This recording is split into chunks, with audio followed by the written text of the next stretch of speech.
an influencer's imprint into the bed of the mind.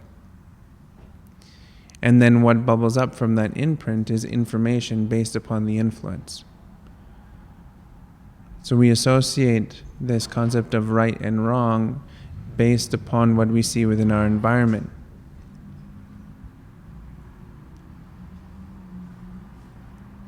How we experience our environment, what we choose to trust within the environment.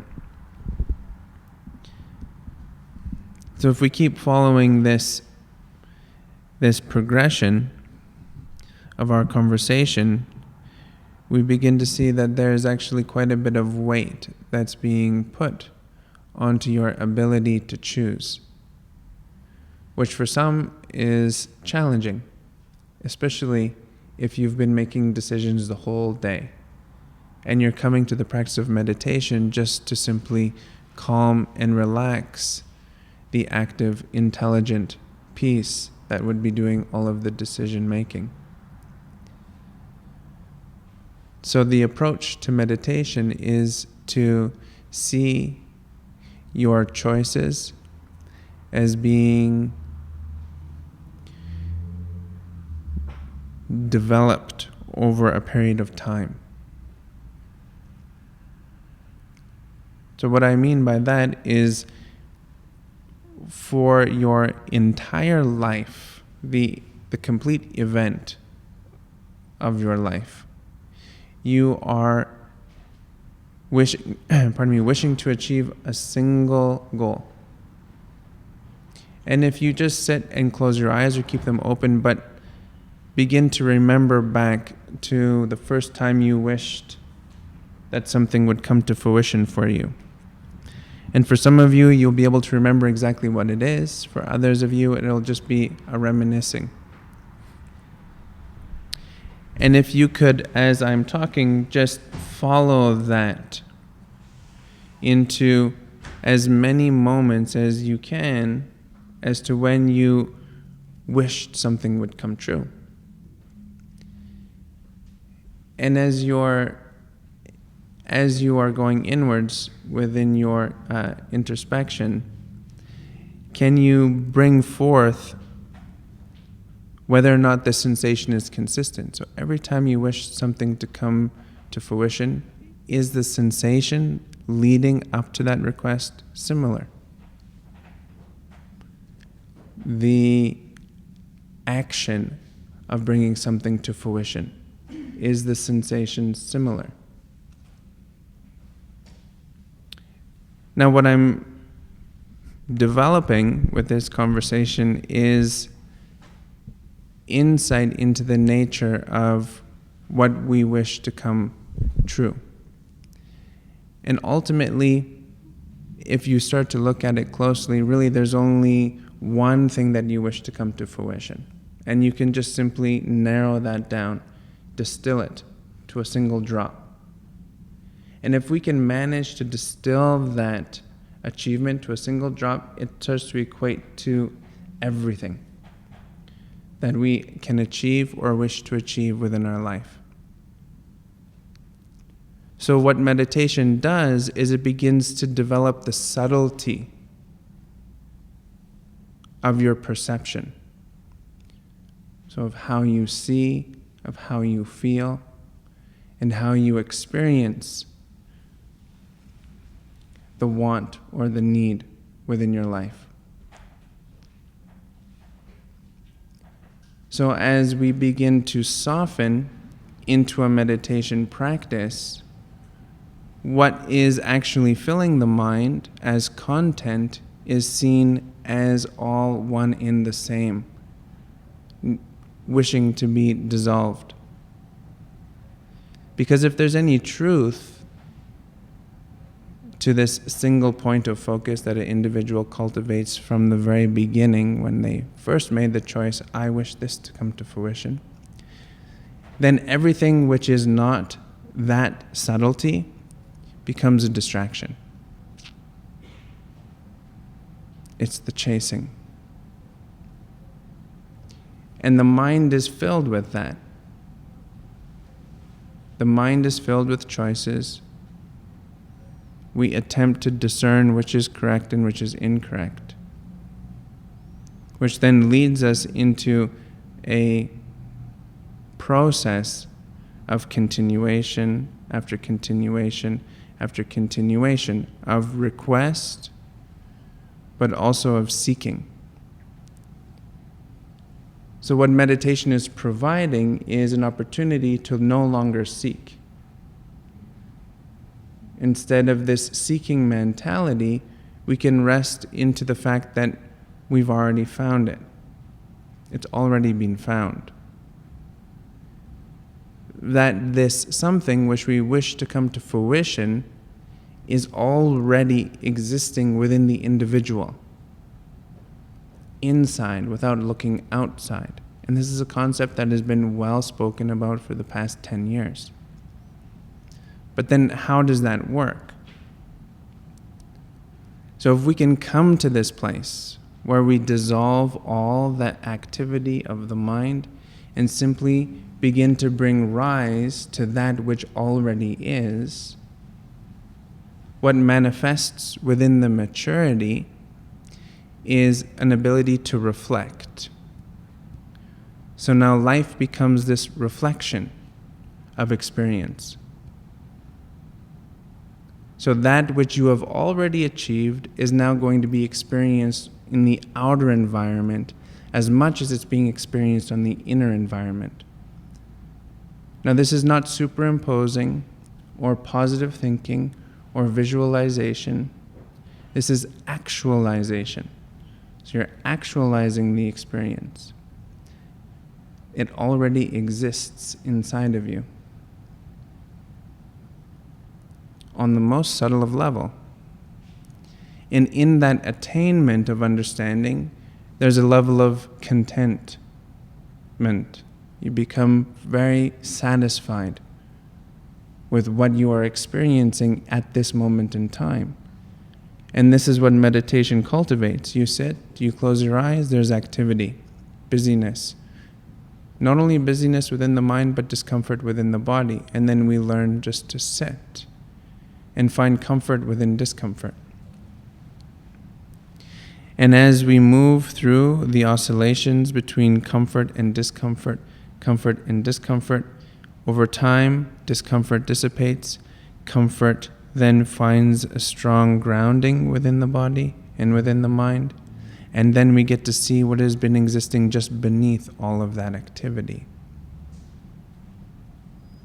So now this becomes very potent, because you are now resting at that vibration, that state, as you visit your meditation day in, day out, week in, week out, month in, month out, year to year to year. You're resting increasingly more deeply into that vibration, into that state of mind, into that breathing rhythm, into that mindset. So that mindset begins to show you thought formation, which is now reflective on that baseline achievement that will ultimately happen over time. And if the mindset and the thought formation is congruent, then also emotions begin to work with that same wave of thinking. So you have mind, you have thought, you have emotion, and these three things begin to influence quite strongly the personality. So what is personality? So personality is the characteristics of the individual, which would include work ethic, decision making, which would include how you speak to people, how you ask for things, how you take a request and act on it. So all of these behavioral type qualities that is found within the execution, so the action component of achieving that which you wish to come to fruition, is being influenced from the inside outwards. So you see, now we're reflecting the authenticity, the truth of what is wishing to be expressed. We're no longer being confused. is no longer becoming diluted. The mind is no longer delusional, chasing dreams that are not for you, chasing friends, family, boyfriend, girlfriend, husband, wife, work opportunities that are not designed for you. But we see them as being shiny because of our influencers through our environment, positive or negative. So this process of meditation, in a very easy way, in a very passively active way, is tuning you to your true north. So that's an individual. But that individual gets to be part of a collective in a very healthy way, because now they're establishing themselves within themselves and are no longer influenced, but are now equipped well enough to make conscious decisions. Conscious decisions. So the harmony that begins to develop within the meditation practice is teaching the awareness of the meditator to become increasingly more conscious. And as our awareness becomes that much more awake, oftentimes we have to clean it up a little bit. Clean up the environment. So that's inner environment, decisions must be made maybe slightly differently. Also the outer environment, decisions might need to be made slightly differently, so that then we can organize the pathway for this new experience and expression.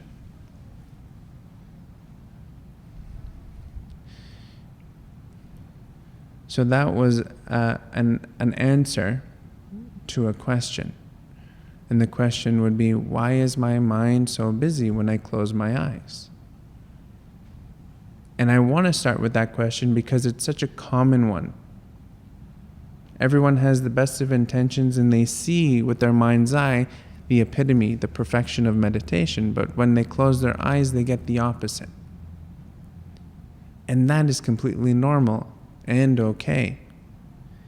Because what happens is that if we are in point A and we wish to achieve point B, everything that is in the way is going to just come up so that you can see it. But it's coming up so that we can do something with it. And the doing something is just simply dissolving, letting go, being aware, acknowledging that you see it, acknowledging that you see it to the point where it doesn't need to be seen again. That's what it means to be very conscious and aware, intelligent. You got it the first time. But oftentimes it takes 2 times, 3 times, 4 times, 10 times, why not?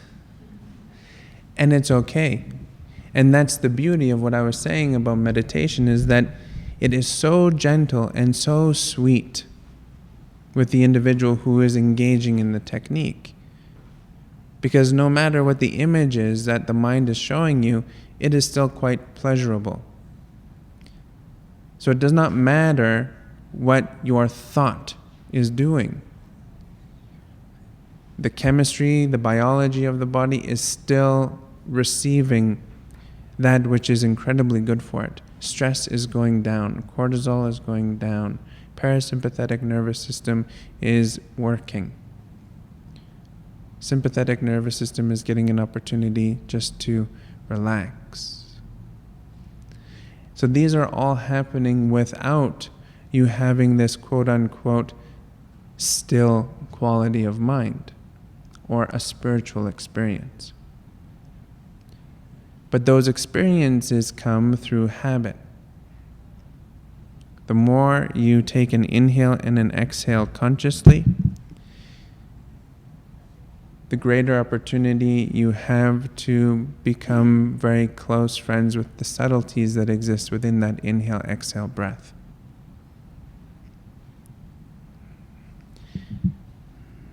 Just like anything. riding a bike. That's a good example.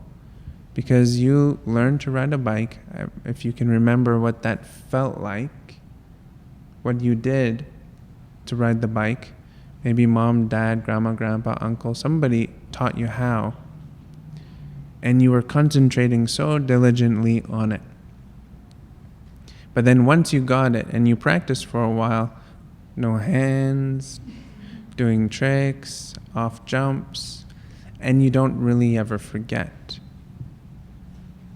And that's the nature. That's natural. Nature is like that. It's natural for the mind to become calm and relaxed, and it's also natural for the mind to be busy. That's natural, and it's okay. It's natural for us to work through and reach a destination. But what is also natural is going inwards. Why else would your eyes close? So your eyes close so that you can become sensory removed. Your eyes are receiving, you close them, and now the outer environment no longer exists to you. And that's an important function, so that you retreat back. You know when you have a good sleep, a great sleep. Sleep is amazing. It feels good. So what we're cultivating with meditation is going to that same depth, if not deeper, rest, but awake.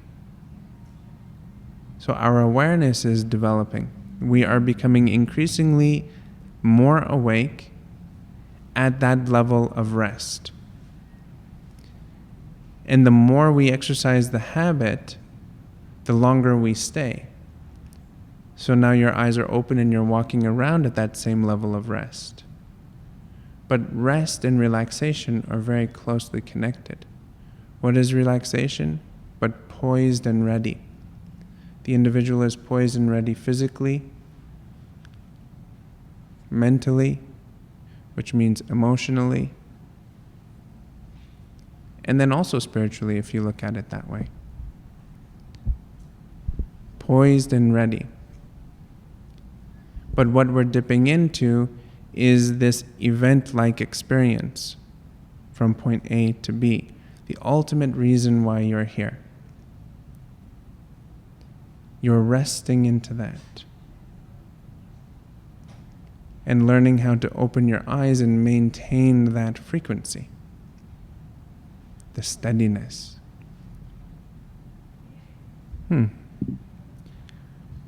Any questions?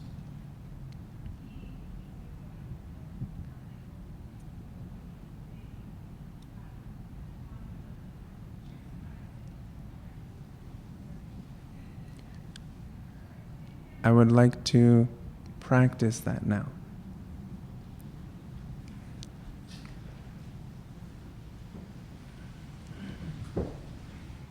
Sitting comfortably, close the eyes.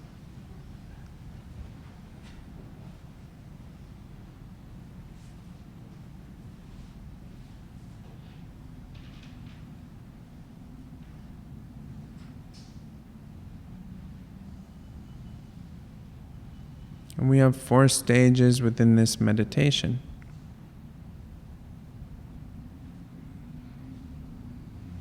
The first stage of this meditation consists of you tuning yourself to the sensations that are produced from your body.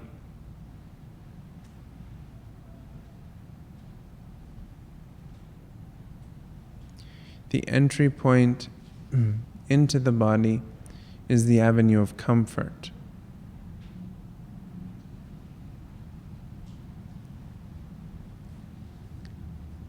And from comfort, we develop relaxation.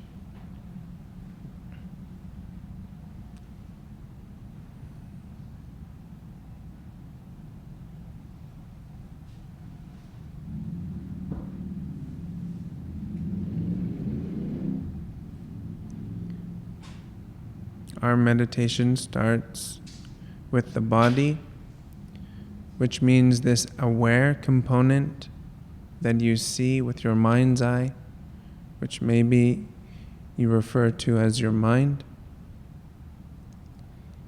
is placing its attention without interruption into this body. So regardless if thought is there or not there, and you allow the relaxation to lead the meditation.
The second stage of meditation is to tune yourself to your breathing.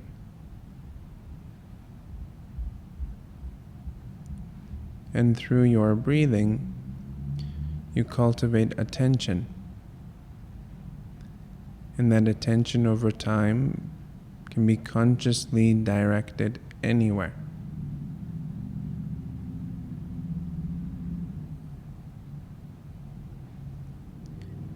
At the moment, the cultivation of attention is found within the inhale and the exhale. And we follow the pathway starting at the moment you feel the breath enter into your body,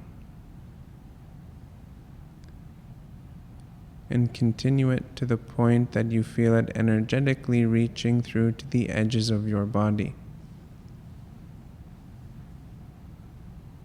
And then back again, exhaling out of the body.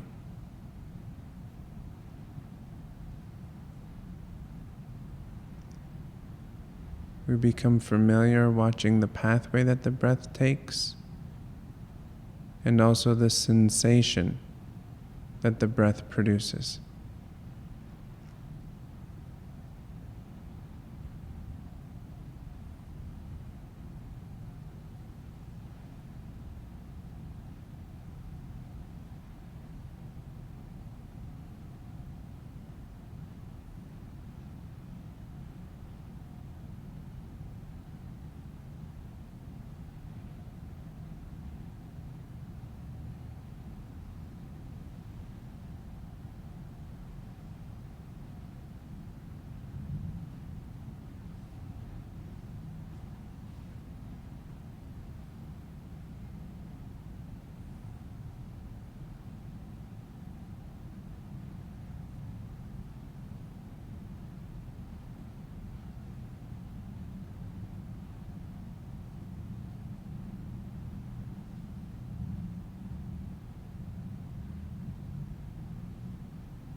next stage of meditation brings us now to the mind.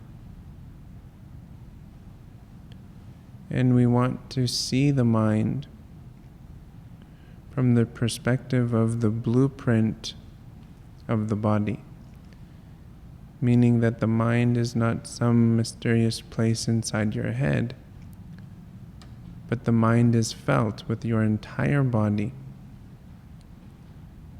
giving the mind an opportunity to ground itself in the activity which it brings to your meditation. The mind is teaching, cultivating concentration. We cultivate concentration within meditation using the mind by peering into the space that exists within the mind. That space exists between thought, all around the thought. And we continuously return our concentration back into that quality of space that we call mind, giving opportunity for the thought just to simply float by or stay, dissipate. But over time, the only choice that is left for your thought is to no longer distract the meditation, because the concentration is so great upon the quality of space, that space and its awareness begins to grow in size, but also in strength.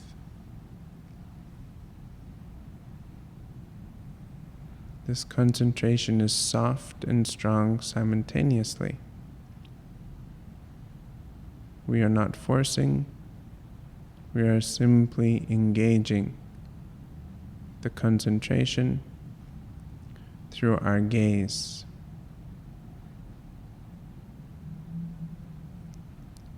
And the entire body.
fourth stage of meditation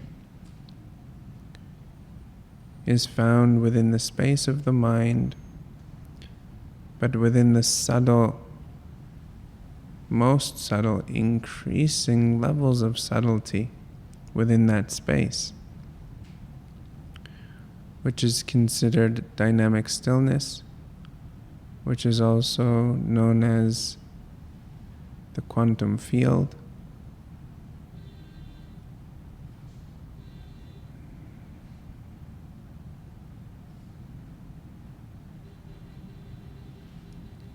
And this subtlety teaches direction.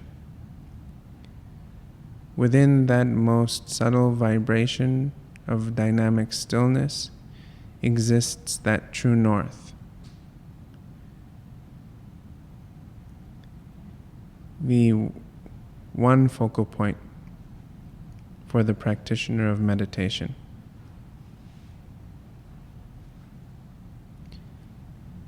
And as we develop with that subtlety, it overtakes all other activity coming from the mind, breath, and body, and puts us into an authentic absorption.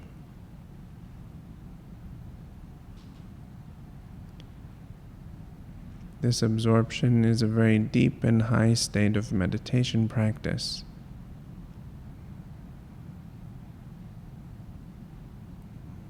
Absorption has a very long, progressive instruction that exists within it.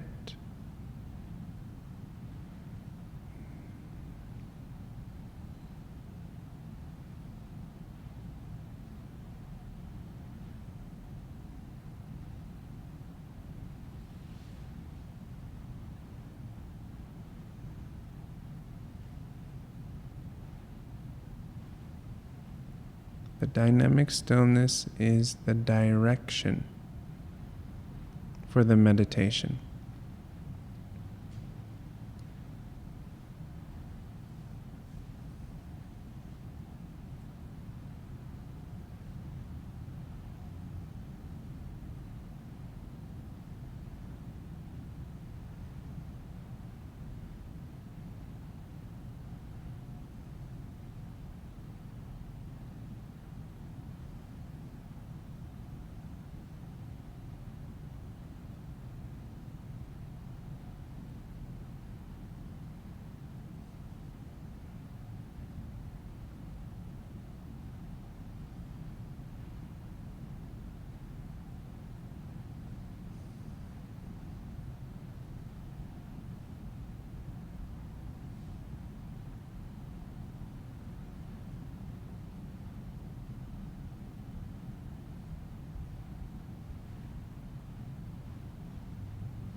Keeping the eyes closed, let's bring full deep breaths into the body.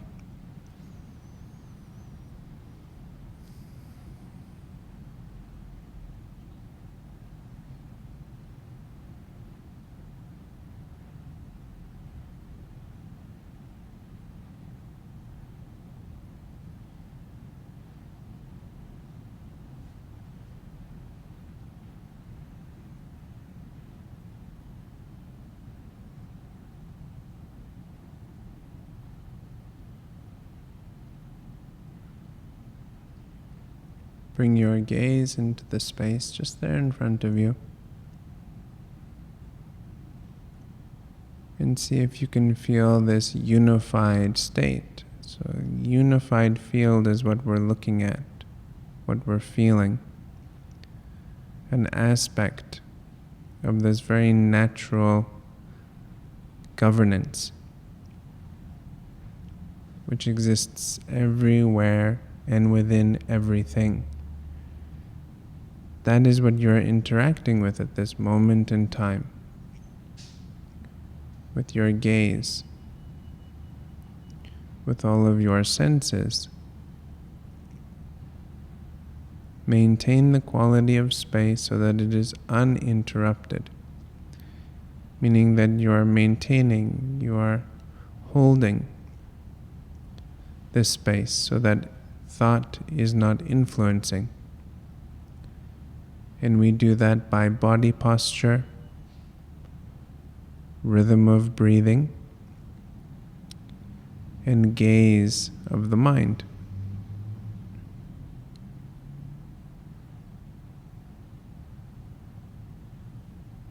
For 1 minute, maintain this quality of space.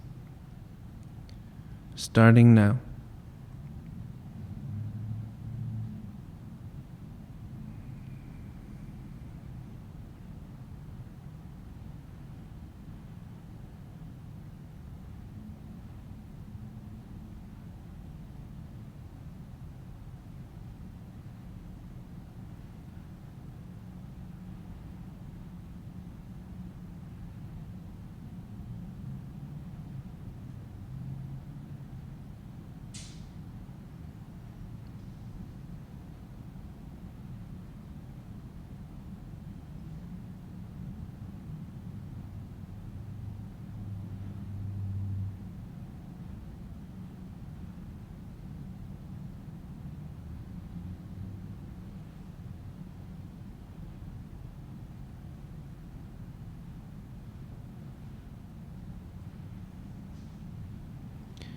Keeping the eyes closed, very slowly and gently allow the eyes to open.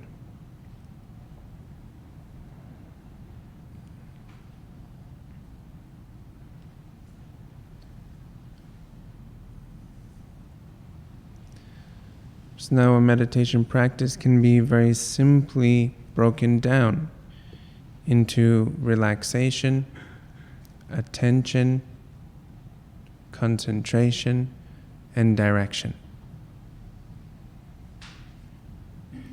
And for me, that's the winning formula of most things. If we can simply just relax, harness our attention, our concentration, on a single direction. And then we just simply quicken that and bring it to fruition.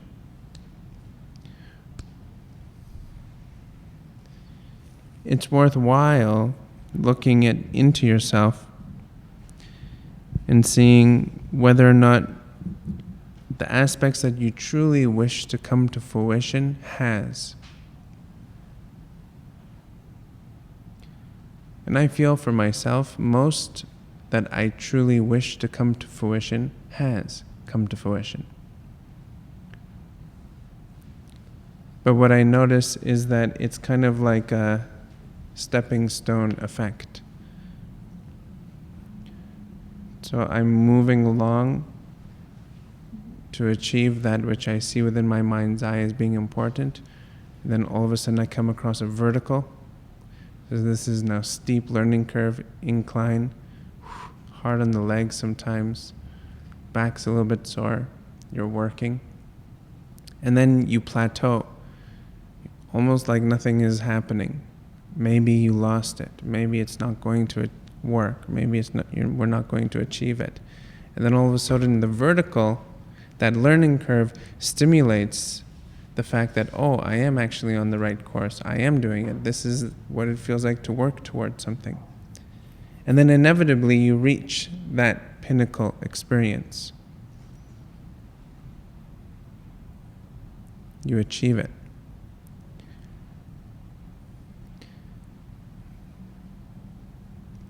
So we have from now until our final breath to do it all.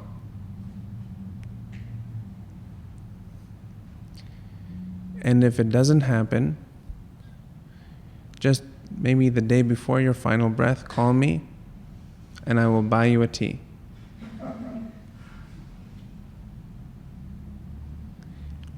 I mean, this is a commitment. I say it jokingly, but what I mean is that commit to yourself long term. Find something that you can ground into. Meditation is that something that you can ground into and rely on. Why can you rely on it? Because it's self-reliance. You're not looking outwards and say, okay, this person is going to do it for me, this person is going to do it for me. It's only one individual that will achieve this satisfaction, this ability to become content. And in becoming content, then you've already received. If you've already received, then you're just simply reflecting that which you already have. And if you reflect that which you already have, these natural laws which are in place will begin to show you that which you already see. You will see it within the individuals that you surround yourself with. You'll see it in the decisions that you make, and those decisions will lead you to specific geographic locations, business developments, job opportunities, and all the pieces of the puzzle will click into place. So we're no longer fighting that which we already have. We are embracing it. So if your mind is busy, your mind is already busy. What to do? We have to accept it first to begin to calm it down into relaxation so that we can harness the attention, so that then we can develop concentration. It's a very simple formula. Any questions? Yes.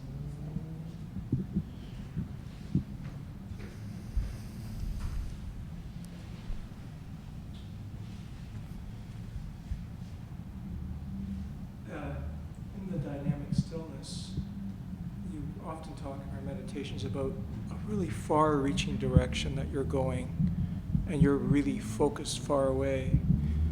For myself, I go into a void, a stilled void, and I stay at this first step, and I feel comfortable there, and don't move much farther.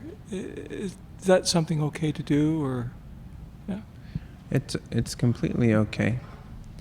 And within the practice of meditation, if you can just simply place your gaze at the point when you realize that you're actually looking.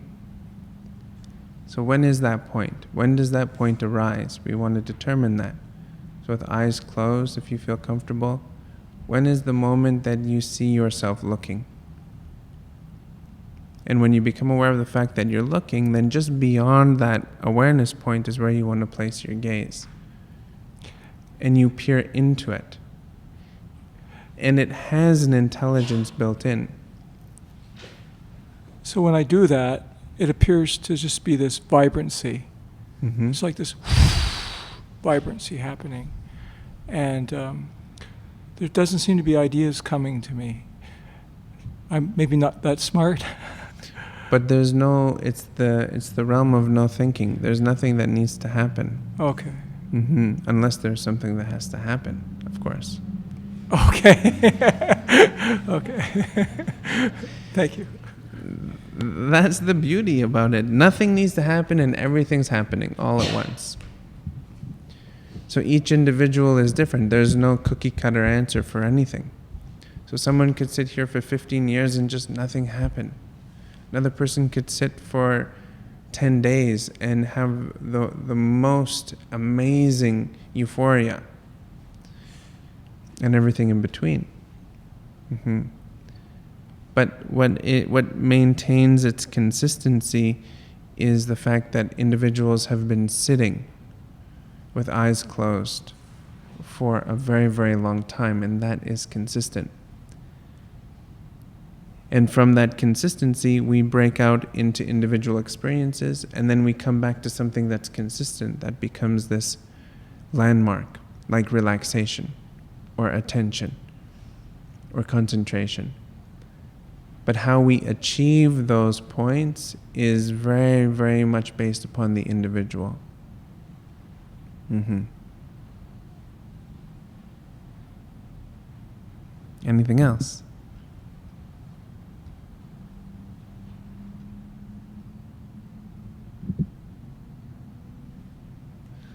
So this is a worthwhile experiment to place into your meditation, into your life. Analyze it. Self-inquiry. Can you narrow it down to one word that could encapsulate it all, the meaning of it? Distill it way down, down, down to a single drop. And that single drop equates the entire ocean worth of consciousness, which is also manifesting in a wave, which is manifesting in the subtleties that you see right here in front of you. And then make it a part of your practice just to simply tune yourself to that, using your meditation, which instructs you on simple relaxation, simple attention, simple concentration. And these three are applied to then experience the most subtle of subtle. And I say it like that, the most subtle of subtle, because now this is based once again upon the individual. So your subtlety might be different than my subtlety, but as we move along the path and the years go by, it becomes one and the same. So it's that subtle dynamic stillness where we find our direction. Your direction, my direction, each having their own individual true north.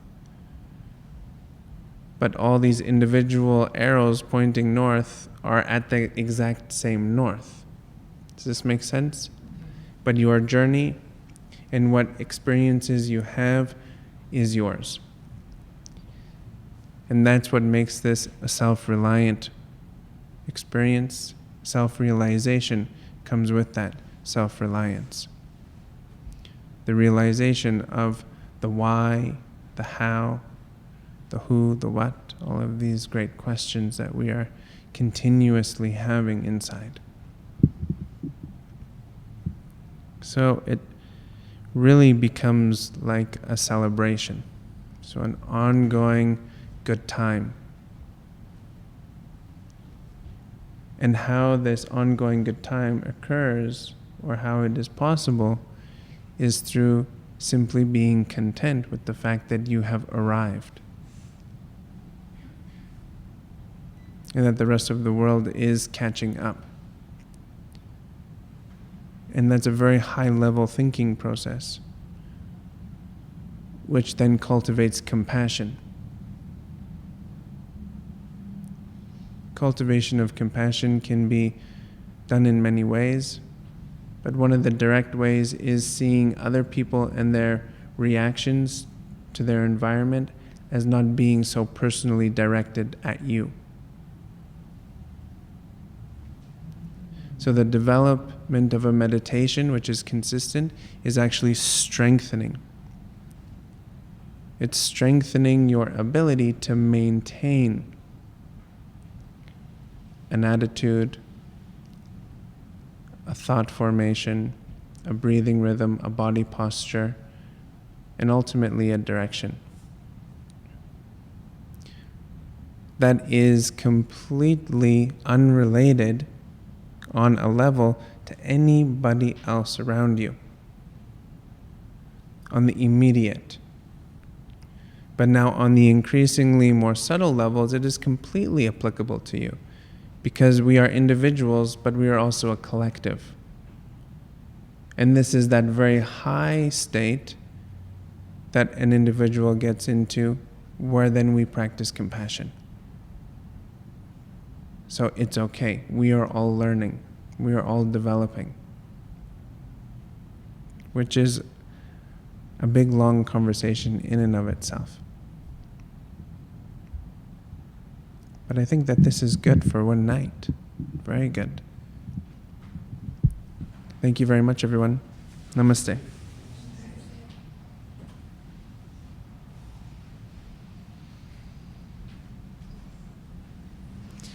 Enjoy the rest of your evening and also the weekend.